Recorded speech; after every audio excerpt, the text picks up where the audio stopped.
Assalamualaikum warahmatullahi wabarakatuh. Halo, saya Seni Harindahyani. Saya adalah dosen dari mata kuliah Pemeriksaan Akuntan 1 atau Auditing 1 di program studi akuntansi Universitas Surabaya. Mata kuliah Pemeriksaan Akuntan 1 merupakan mata kuliah yang mempelajari mengenai konsep-konsep maupun teori dasar dari audit atas laporan keuangan yang berbasis pada standar profesional akuntan publik dengan mengadopsi International Standard on Auditing.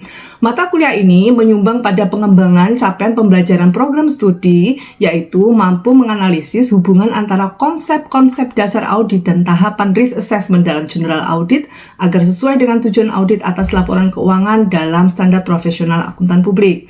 Mata kuliah Pemeriksaan Akuntan 1 merupakan mata kuliah fondasi dari rangkaian mata kuliah audit berikutnya, yaitu Pemeriksaan Akuntan 2 dan Seminar Audit atas Laporan Keuangan. Setelah mengikuti mata kuliah ini, mahasiswa diharapkan mampu menganalisis dan mendiskusikan konsep-konsep dan kebutuhan audit sebagai assurance service dengan melatih kemampuannya untuk menggabungkan konsep-konsep tersebut dengan tahapan risk assessment yang sesuai standar audit dan ketentuan-ketentuan lain yang terkait dengan tepat. Capaian pembelajaran mata kuliah terbagi atas 4. Yang pertama, mahasiswa mampu menjelaskan kebutuhan masyarakat bisnis terhadap penugasan audit atas laporan keuangan dan assurance services lainnya dengan tepat. 2. Mahasiswa mampu memahami konsep-konsep dasar audit atas laporan keuangan, termasuk kode etik profesi dan kewajiban hukum akuntan publik yang sesuai dengan penerapan peraturan dan standar profesional dengan tepat. 3. Mahasiswa mampu menjelaskan dan mengulang dengan memberikan contoh sederhana mengenai penerapan risk assessment berdasarkan standar profesional akuntan publik yang berlaku dengan tepat. Terakhir, mahasiswa mampu melatih dirinya untuk menganalisis dan mendiskusikan konsep-konsep dasar audit atas laporan keuangan dalam tahapan risk assessment dengan tepat. Pada mata kuliah ini akan dibagi menjadi 4 bahan kajian sesuai dengan capaian pembelajarannya. Yang pertama, mahasiswa akan mempelajari mengenai sejarah maupun konsep dasar apa itu audit. Berikutnya juga disertai dengan pemahaman mengenai the assurance services market. Yang kedua, mahasiswa akan belajar mengenai konsep dasar mengenai tanggung jawab auditor maupun tujuan audit, dan juga kaitannya dengan those charged with governance. Selain itu, mahasiswa juga mempelajari professional ethics atau kode etik profesi akuntan publik dan juga audit evidence. Ketiga, mahasiswa sudah mulai masuk ke tahapan pertama audit. Di sini, mahasiswa sudah mulai mempelajari apa itu yang dimaksud dengan risk assessment procedure, yang meliputi audit planning dan materiality, assessing the risk of material misstatement, assessing the responding to fraud, kemudian internal control and user framework, serta assessing control risk dan reporting of internal control. Terakhir, mahasiswa akan mulai mempelajari apa itu overall audit strategy and audit program, belajar mengenai dasar kertas kerja untuk WBS dan WPL, serta mulai memahami apa itu dasar dari audit sebelum ke mata kuliah berikutnya. Nah, metode pembelajaran yang digunakan bervariasi. Jadi, selain dengan ceramah, mahasiswa juga diajak untuk melakukan brainstorming, tanya jawab, ada refleksi individual, maupun kita akan melakukan game dan diskusi berkelompok. Game yang kita lakukan merupakan game yang juga akan mendukung proses pembelajaran yang meliputi snowball throwing maupun mix and match. Nah, di sini mahasiswa diharapkan tidak akan merasa tegang ketika belajar audit. Selanjutnya, penilaian juga meliputi dari berbagai hal. Yang pertama, mahasiswa juga akan dinilai bagaimana kemampuan individunya melalui kuis yang ada di minggu ke-7. Dan mahasiswa juga harus melakukan refleksi diri setiap selesai pembelajaran. Dan sebelum pembelajaran, para mahasiswa juga diajak untuk mengetahui terlebih dahulu apa itu materi yang akan diberikan pada pertemuan berikutnya dengan melakukan belajar mandiri. Nah, selanjutnya mahasiswa juga akan melakukan big test di pertemuan ke-14. Jangan khawatir, big test yang kita lakukan merupakan simulasi audit yang kalian lakukan secara berkelompok. Karena dalam audit, kalian pasti akan tergabung menjadi tim-tim, dan di situ akan dilihat bagaimana kekompakan kerjasama tim dan juga kecepatan kalian dalam berpikir untuk memecahkan suatu permasalahan. Nah, tentunya dalam mata kuliah audit, selain ada penilaian individual, penilaian kelompok, kalian juga akan diberikan tugas kasus. Nah, kasus ini nanti kalian juga akan dinilai dari aspek kuantitas, kualitas penyampaian, dan juga bagaimana analisis yang kalian lakukan. Selanjutnya, kita juga ada penilaian berupa UTS dan juga UAS. Nah, untuk lebih jauh kita mengenal bagaimana materi pemeriksaan akuntan 1 ini dilakukan dengan menarik, maka silakan menikmati video berikutnya. Selamat siang semuanya. Kita bertemu di mata kuliah pemeriksaan akuntan 1 atau biasa disebut dengan apa? Auditing 1. Kita udah pernah bertemu sebelumnya, tapi saya coba jelaskan lagi ya.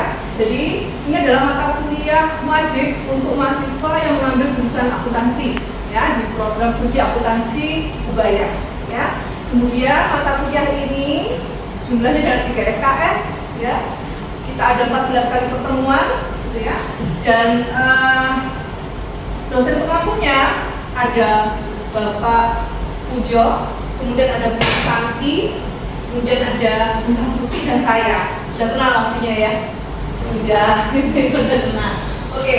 Nah, mata kuliah pemeriksaan akuntan 1 ini merupakan mata kuliah dasar ya, untuk audit dan assurance. Karena kita akan ketemu lagi di mata kuliah berikutnya ya, pemeriksaan akuntan 2 dan juga seminar audit keuangan. Jadi mata kuliah yang 7 ya. Jadi kita akan ketemu 2 semester berikutnya gitu ya, di mata kuliah audit. Nah, di mata kuliah pemeriksaan akuntan 1 itu adalah mata kuliah yang menjelaskan tentang konsep dasar dari audit ya, dan juga kalian di sini pasti akan dituntut untuk lebih mengenal istilah-istilah audit. Jadi praktek tidak akan banyak gitu ya, prakteknya akan banyak di audit 2 ya, pemeriksaan akuntan 2, kemudian juga ada di seminar audit keuangan. Kalau di pemeriksaan akuntan 1 itu kita masih lebih banyak memorasi sama understanding gitu ya. Nah, di sini capaian pembelajarannya ada 4 ya, yaitu semuanya mencakup tentang pemahaman dasar mahasiswa akan materi auditing dan assurance gitu ya. Karena sekarang kita ada di pertemuan minggu ke-12 ya, minggu ke-12 dan kita akan belajar professional ethics, maka capaian pembelajarannya adalah yang kedua ini ya, yaitu mahasiswa mampu memahami konsep-konsep dasar audit atas laporan keuangan termasuk kode etik profesi akuntan publik ya, ini capaian pembelajaran mata kuliah kita. Oke, nah nanti akan ada yang berbeda dari pembelajaran sebelum-sebelumnya gitu ya. Jadi kita akan coba praktek snowball throwing. Itu mudah aja gitu ya, nanti kita praktekkan aja ya. Oke. Nah, sekarang saya mau bertanya, masih ingatkah cara membuka web IAP? Masih ingat nggak cara membuka web IAP? Karena kita pertemuan minggu ke-12 nih. Ayo, gimana caranya buka web IAP? Oke, kita sama-sama ya. Apa? Jadi IAP, terusnya nih, langsung ambil aja kayak gini. Udah ya. Masih ingat nggak tempatnya standarnya di mana? Standar auditnya di mana? Di sini. Di mana? Peraturan publikasi dan standar profesi. Pintar, masih ingat ya? Oke. Nah, terus dia mana nih? Standar profesi. Biasanya kita buka yang mana? Biasanya buka yang mana, nak? Yang mana nih? Biasanya buka yang mana? Standar profesional akuntan publik. Standar profesional akuntan publik. Coba ya. Kita sambil refresh yang sebelumnya ya. Gitu ya. Oke, standar profesional akuntan publik yang pertama nomor berapa? SA nomor 200. Oke, masih ingat nggak SA nomor 200? Tujuan audit, masih ingat ya? Oke. Kemudian ada lagi SA nomor berapa? 210, 240, ada lagi? 220. Ada lagi nggak? Yang kita udah belajar berapa? 30. Apa itu 230? Masih ingat ya? Dokumentasi audit. Nah ini udah pinter ya. Berarti udah masih ingat ya. Satu lagi yang sebelumnya, minggu sebelumnya 500. Bukti audit. Sebelumnya 500 ada lagi. Berapa? 450. 320 tadi ada nggak? Belum ya? 320 apa? Netralitas. Sebelumnya apa? Ada lagi nggak? Iya, tentang apa? Risiko. Itu siapa semua? Nah, untuk yang materi minggu ke-12 ini, kita ngintipnya nggak standar profesional akuntan publik, tapi ke bawahnya. Ada apa tadi di bawahnya? Yang harus nggak? Kode etik profesi akuntan publik, atau biasa disingkat dengan KEPA. Gitu ya, coba dibuka semuanya KEPA-nya. Nah, setelah kalian buka KEPA, gitu ya. Ini pilih yang paling baru, berarti tahun berapa? 2021 yang urutan keempat. Klik, gitu ya. Klik semuanya, diklik, gitu. Kemudian kita klik lagi yang download. Klik lagi yang download, ya. Nah ini tampilannya, gitu ya. Kalian bisa di sini. Kalau mau ambil yang kanan atas ini, panah kanan atas, klik, dan mudah untuk bacanya. Nah, dan mudah untuk bacanya. Nah, kalian sementara di situ, saya akan ke PPT, gitu ya. Nah, saya jelaskan. Oke. Nah, professional ethics, chapter kita kali ini, gitu ya. Professional ethics, berarti kita bahas tentang kode etik. Apa itu kode etik? Apa kode etik? Kode etik, ditambah lagi kode etik profesi. Jaga. Norma atau aturan dasar yang wajib dipahami oleh suatu profesi. Kita belajar tentang pemeriksaan akuntan 1 ini ya. Berarti ini adalah kode etik untuk akuntan publik. Masih ingat nggak? Akuntan publik itu siapa? Siapa yang boleh disebut sebagai akuntan publik? Masih ingat nggak? Apa itu? Mereka yang bisa memberikan jasa assurance dan assurance. Oke, berdasarkan undang-undang nomor berapa masih ingat nggak? Nomor 5 tahun 2000 berapa? Asmi? 2000 berapa? Oke, 11 ya, nomor 5 tahun 2011 ya. Oke, ingat ya. Oke, nomor 5 tahun 2011 itu adalah satu-satunya undang-undang untuk profesi akuntan, terutama akuntan publik, gitu ya. Nah, selanjutnya siapa lagi yang boleh disebut sebagai akuntan publik? Harus punya sertifikasi apa? Apa kami? CPA. Kepanjangannya tahu nggak ya, Certified Public Accountant. Certified Public Accountant. Apa itu, Pak? Certified Public Accountant ya. Oke. Nah, yang terbaru punya kita tahun 2021 ya. Tapi dasarnya dari mana sih? Ya, dasarnya di sini. Ya. Kita ini kan anggota negara G20. Jadi untuk pelaporan, untuk segala sesuatu yang berhubungan dengan pelaporan, kita harus patuh pada International Federation of Accountant ya, kita untuk akuntansi ya, IFAC.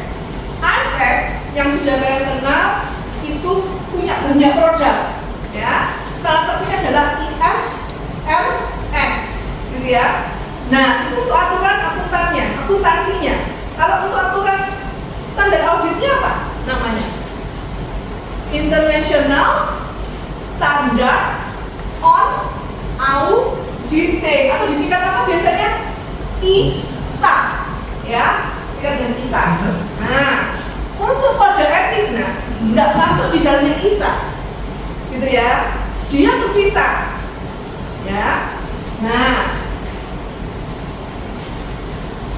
ada ISBA. ISBA ini adalah International Ethics Standard Board for Accountant.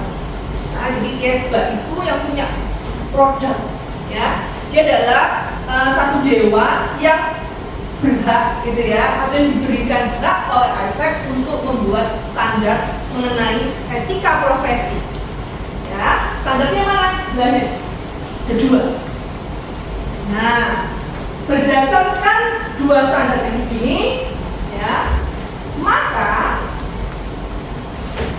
kita sebagai membernya AFEK, gitu ya, dan kita punya organisasi profesi yaitu IAPI. Masih ingat nggak padannya IAPI itu apa?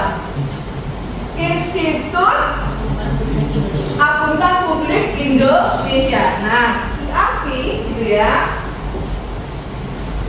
memberikan wewenang kepada Komite Etik Profesi untuk mentakhirkan standar etikanya, ya, yaitu yang kita sebut dengan Kode Etik Profesi Akuntan Publik. Kode Etik Profesi Akuntan Publik itu bukan cuma sekarang aja, enggak, sebelum-sebelumnya sudah ada, gitu ya. Tapi kalau yang peraturan dari ISBA ini berubah, maka kita punya kewajiban untuk memutakhirkan lagi. Ini masih cocok nggak? Masih relevan nggak? Perlu ditambah atau gimana? Gitu ya. Jadi itu yang ada di sini. Ya. Oke. Kode Etik Profesi Akuntan Publik yang terbaru tahun 2021 yang tadi kalian buka, gitu ya. Nah, Kode Etik Profesi Akuntan Publik atau KEPAK 2021 ada 5, belum berubah dari KEPAK tahun sebelumnya, ya. Nomor 1 paling tinggi ada integritas. Kedua ada objektivitas. Ketiga ada kompetensi dan kehati-hatian profesional. Keempat ada kerahasiaan. Kelima ada perilaku profesional. Ya, oke. Jadi ini yang perlu untuk diingat dan dipahami, ya, karena sebagai calon-calon akuntan publik, gitu ya, sebagai calon-calon auditor, nantinya harus wajib paham dan tahu apa itu kode etik profesi akuntan publik, gitu ya. Oke. Nah, diingat dulu. Kita coba ya. Kita coba ingat dulu, gitu ya. Integritas, objektivitas, kompetensi dan kehati-hatian profesional. 3 aja dulu. Oke. Nomor 1 apa? Integritas. Kedua apa? Objektivitas. Ketiga? Kedua? Kesatu? Integritas. Ketiga? Kompetensi dan kehati-hatian profesional. Lanjut yang keempat. 4, kerahasiaan. 5, perilaku profesional. Jadi ya, yang ada kata profesionalnya ada 2. Ya, yang nomor 3 dan nomor 5. Nanti harus tahu apa bedanya. Ya, setelah ini kita belajar apa bedanya, ya. Oke. Nomor 4, kerahasiaan. 5, perilaku profesional. Ya. Nama ya. 3, kompetensi dan kehati-hatian profesional. 5, pintar. 2, 4, 1, integritas. Gitu ya. Oke. Sekarang secara singkat apa bedanya? Kalau integritas itu pada paling atas, gitu ya. Jadi seorang auditor atau akuntan publik harus jujur, tegas, lugas, ya, dalam menjalin hubungan bisnis dan profesi, ya, profesional, gitu ya. Jadi keywordsnya apa? Akuntan publik berintegritas, berarti dia jujur, tegas, lugas, tugas, itu ya, jujur tegas tugas di situ, ya. Jadi kalau jujur bukan objektivitas, pasti integritas, itu ya. Nah, yang kedua apa tadi? Objektivitas. Gampangnya objektivitas itu jadi nggak subjektif. Tapi gimana nggak subjektif?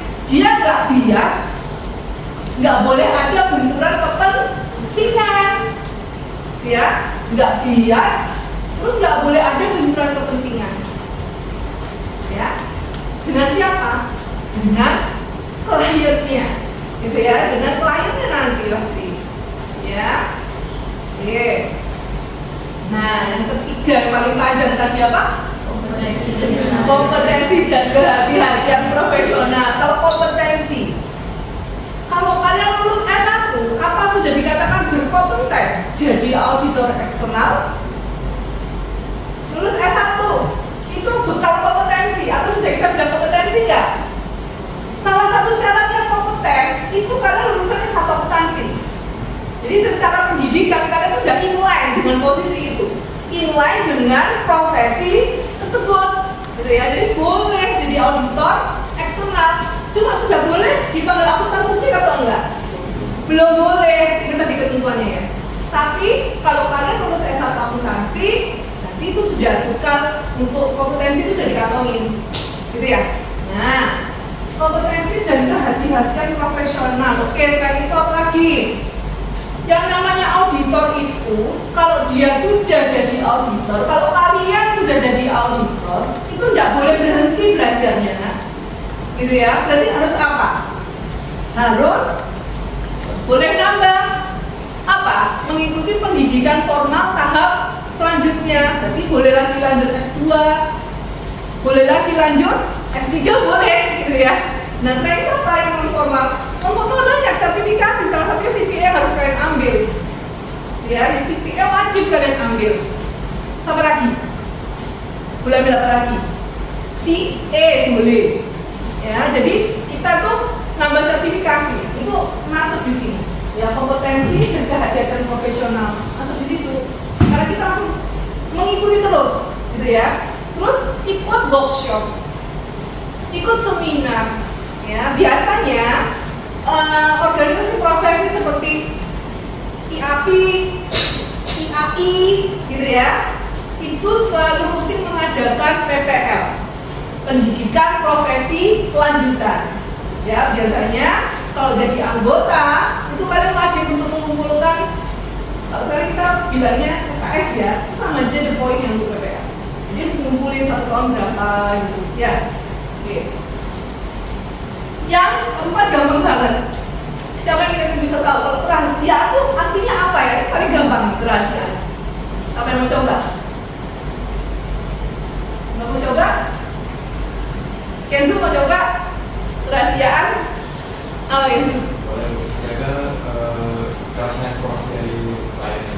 Oke, kenapa Pak? Kok harus dijaga? Ya, karena informasi dari klien kan pastinya bersifat rahasia. Jadi ya memang sebagai auditor kita harus bertanggung jawab untuk menjaga kerahasiaan klien. Oke, kenapa sih? Kok kerahasiaan klien itu harus dijaga? Soalnya kan kita kalau misalnya jadi auditor itu kita dikasih dokumen-dokumen seperti itu internal. Jadi kita harus nggak boleh tahu. Jadi auditor itu harus menjaga kerahasiaan itu. Oke, apalagi kalau sampai pesaingnya tahu ya, itu sudah wah, bahaya juga ya. Karena memang dokumen-dokumen tertentu bersifat rahasia. Tapi karena kita auditor, kita dikasih privilege untuk lihat dokumen tersebut, gitu ya. Nah, bahkan kalau jadi auditor, ketika kalian masuk ke klien, kalian juga diperkenankan untuk mengakses kemanapun yang kalian mau, termasuk ke tempatnya QC. Misalnya kan quality kontrolnya manufaktur ya, itu kan area yang sangat terbatas ya. Untuk dimasuki siapapun, tapi menjadi auditor, boleh kita masuk ke sana. Nah, oleh karena itu, kita nggak boleh sembarangan membuka informasi ke pihak lain, apalagi sampai saingan dia tahu. Berbahaya sekali, kita bisa dituntut. Nah, rahasia ini berbahaya. Tapi, adakah kondisi yang bisa membuat auditor itu untuk tidak terikat penuh kepada prinsip kerahasiaan? Ada nggak satu kondisi khusus itu? Ada. Ada apa, Masya? Biasanya tuh kalau udah bersangkutan sama hukum. Oke, kalau sudah bersangkutan sama kasus hukum ya. Nah, terus auditornya disuruh jadi apa biasanya? Saksi, ahli gitu ya. Biasanya otomatis nanti di depan pengadilan dia harus bercerita, gitu ya. Itu kondisinya khusus, gitu ya. Biasanya kliennya yang ada masalah gitu ya, jadi dia ada kasus biasanya gitu. Oke, nah yang kelima. Tadi kita udah ada yang profesional, nomor 3, gitu. Sekarang perilaku profesional. Bedanya apa? Kalau perilaku profesional berarti auditor itu harus mematuhi aturan dan undang-undang yang berlaku. Itu bedanya. Jadi kalau kepatuhan terhadap aturan itu pasti ke perilaku profesional. Ya. Sekarang kita ulang lagi ya. Kode etik ada berapa? 5. Yang pertama apa? Yang kedua? Ketiga? Pinter. Yang keempat? Yang kelima? Oke. Yang ketiga? Kompetensi dan kehadiran yang profesional. Kode etik? Oke, ke siapapun. Objektivitas. Oke, ke siapapun tinggal, ayo. Kompetensi dan kehadiran profesional. Oke, good Edward. Yuk. Oh. Rahasiaan. Iya, ayo sama lagi. Perilaku profesional. Oke, sini. Integritas. Oke, terus. Objektivitas. Oke. Kompetensi dan kehadiran profesional. Oke. Kerahasiaan. Iya, terus. Perilaku profesional. Oke, sini. Nomor 3. Kompetensi dan kehadiran profesional. Sebut nomornya, temennya. 3, 4. Rahasiaan. Oke. 1. Integritas. Oke, terus. Berapa nih? 2. Aktivitas. Oke. Nomor 5.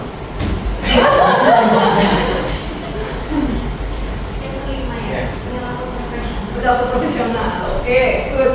Ya. Nah, nanti kalian juga akan mendapatkan tugas ya. Terus sekarang ini tugasnya ya. Jadi tugasnya kalian akan mencari contoh perilaku tersebut gitu ya. Jadi dikumpulkan aja via URS ya. Hari ini ya, kayak bisa kan ya. Hari ini kumpulkan aja via URS itu jam 20.00 gitu ya, pukul 8 malam gitu ya. Oke. Sekian ya, kita sudahi. Jangan lupa tugasnya tadi. Untuk yang ancaman kalian juga saya kasih tugas tambahan gitu ya. Jadi masukkan lagi di URS, saya contoh lain lagi. Baik, terima kasih banyak. Selamat siang semuanya.